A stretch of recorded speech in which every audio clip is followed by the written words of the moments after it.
छत्तीसगढ़ में इस वक्त एक आईएएस अधिकारी की चर्चा जोरों पर है। नाम है अमित कटारिया। कभी अपनी सख्त कार्यशैली को लेकर सुर्खियों में रहने वाले अमित कटारिया इस बार एक बड़े राजनीतिक विवाद के बीच है। दरअसल रायपुर सांसद बृजमोहन अग्रवाल और अमित कटारिया के बीच विवाद अब इतना बढ़ चुका है कि मामला दिल्ली तक पहुंच गया है। ऊपर से पूर्व सांसद जयश्री बनर्जी ने भी लोकसभा अध्यक्ष को पत्र लिखकर पूरे मामले की स्वतंत्र जांच की मांग कर दी है। यानी सवाल बहुत है, आरोप कई हैं और अब निगाहें जांच पर टिकी है। लेकिन इन सब के बीच एक सवाल सबसे बड़ा है, आखिर अमित कटारिया हैं कौन?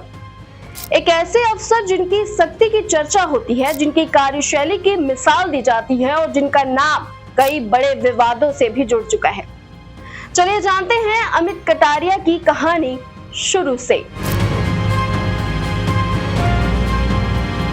छत्तीसगढ़ कैडर के आईएएस अधिकारी अमित कटारिया मूल रूप से गुड़गांव के रहने वाले हैं। उनके पिता सरकारी स्कूल से रिटायर्ड शिक्षक हैं। गुड़गांव के सेक्टर 15 में उनके पिता, मां और बड़े भाई का परिवार रहता है और छुट्टियों के दौरान अमित भी यहां आते जाते रहते हैं।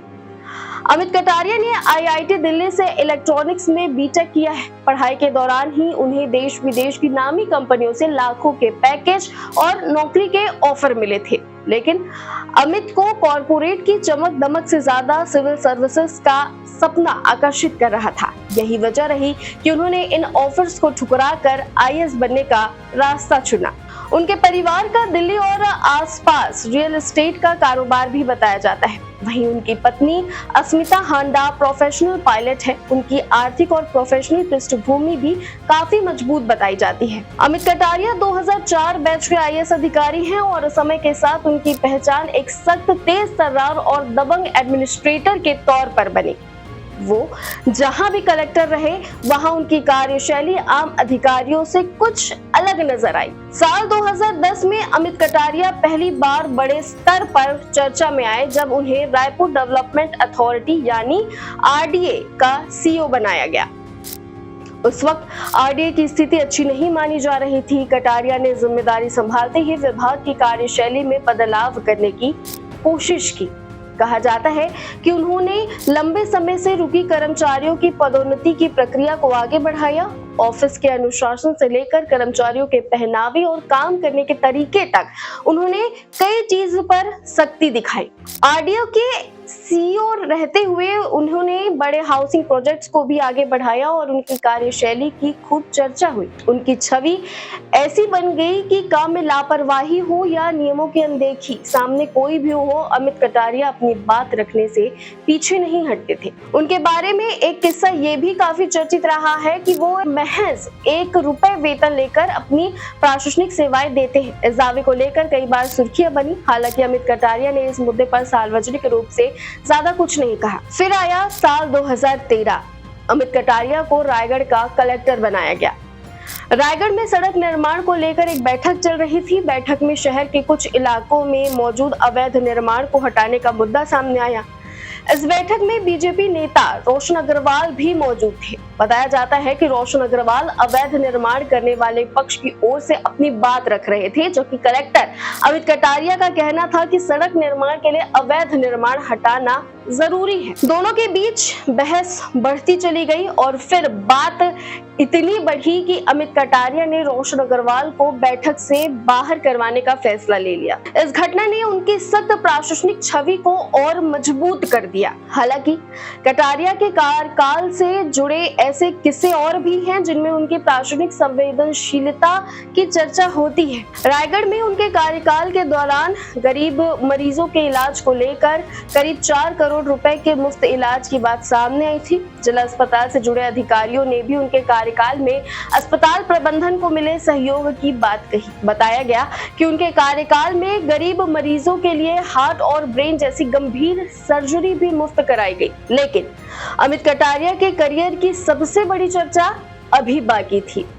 साल 2015 प्रधानमंत्री नरेंद्र मोदी का दंतेवाड़ा दौरा। उस वक्त अमित कटारिया दंतेवाड़ा के कलेक्टर थे। प्रधानमंत्री के दौरे के दौरान एयरपोर्ट पर उनकी आगवानी करने पहुंचे अमित कटारिया फॉर्मल ड्रेस और ब्लैक गॉगल्स में नजर आए। प्रधानमंत्री नरेंद्र मोदी ने उनसे हाथ मिलाया और उनके पहनावे पर हैरत भी जाहिर की। इसके बाद अमित कटारिया का ये अंदाज सोशल मीडिया से लेकर राजनीतिक गलियारों तक चर्चा में आ गया।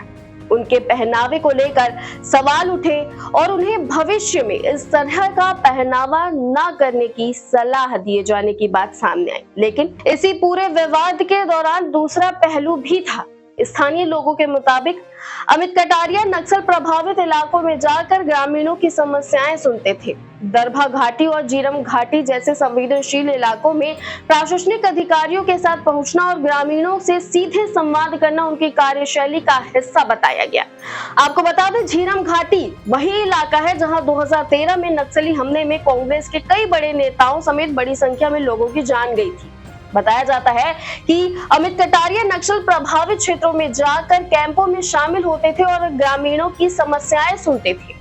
यही वजह थी कि उनके साथ काम करने वाले अधिकारियों, कर्मचारियों और स्थानीय लोगों के बीच उनकी अलग छवि बनी। और अब इतने सालों बाद अमित कटारिया फिर छत्तीसगढ़ की राजनीति और प्रशासन के केंद्र में है। इस बार वजह है रायपुर सांसद बृजमोहन अग्रवाल के साथ विवाद।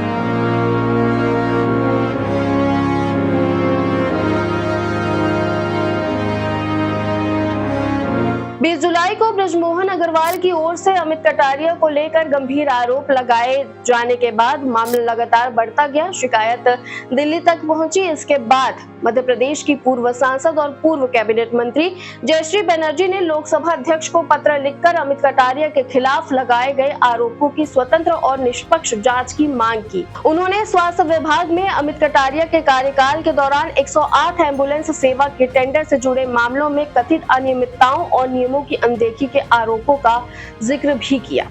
हालांकि ये सभी आरोप हैं और इनकी स्वतंत्र पुष्टि जांच के बाद ही हो सकेगी। यानी जिस अधिकारी की पहचान कभी सख्त प्रशासनिक फैसलों से बनी, कभी उनकी कार्यशैली की तारीफ हुई और कभी उनके अंदाज ने विवाद खड़ा किया, वही अमित कटारिया आज एक बार फिर बड़े राजनीतिक विवाद के बीच है। अब देखना होगा कि बृजमोहन अग्रवाल और अमित कटारिया के बीच शुरू हुआ यह विवाद आगे क्या मोड़ लेता है। क्या पूरे मामले की स्वतंत्र जांच होगी? क्या जांच में लगाए गए आरोप सही साबित होंगे? और क्या आने वाले दिनों में अमित कटारिया की मुश्किलें बढ़ेंगी? इन सभी सवालों के जवाब आने वाले वक्त में मिलेंगे। फिलहाल अमित कटारिया एक बार फिर छत्तीसगढ़ में चर्चा के केंद्र में हैं। आप अमित कटारिया की कार्यशैली और बृजमोहन अग्रवाल के साथ चल रहे इस विवाद को किस नजरिए से देखते हैं? कमेंट बॉक्स में अपनी राय जरूर बताइए और ऐसे ही अपडेट्स के लिए वैम छत्तीसगढ़ को सब्सक्राइब करना ना भूलें। नमस्कार।